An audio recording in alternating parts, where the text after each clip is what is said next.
Hi, let me show you 4 ways how you can power off iPhone.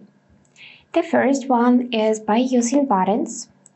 So with this way we need to press and hold either volume up with side button or volume down with your side button.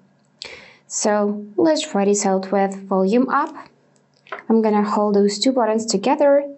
And now we can see this power off menu in which we need to slide right to turn off the phone.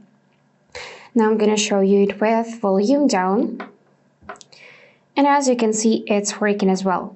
So here you need to slide till the end to power off the phone. The second way is for settings. So let's go in settings.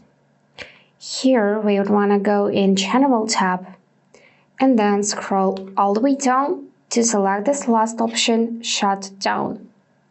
After clicking it, you will see Power Off menu once again, and simply slide right to turn off the phone.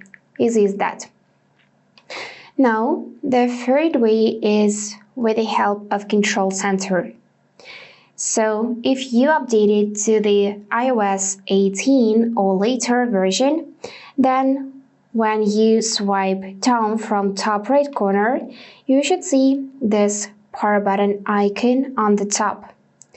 If you long press it like that, you will see power off menu as well. So once again, slide right to turn off your phone. And now the last way is with the help of Siri. So you just need to trigger it and then ask her to turn off the phone. Let me show you. Hey Siri. Turn off my phone. Here we need to confirm by clicking power off, or you can say it aloud. And as you can see, now my phone is completely turned off. So that's it for today. If this video was helpful, please subscribe, like and comment. And I wish you all the best. Bye bye.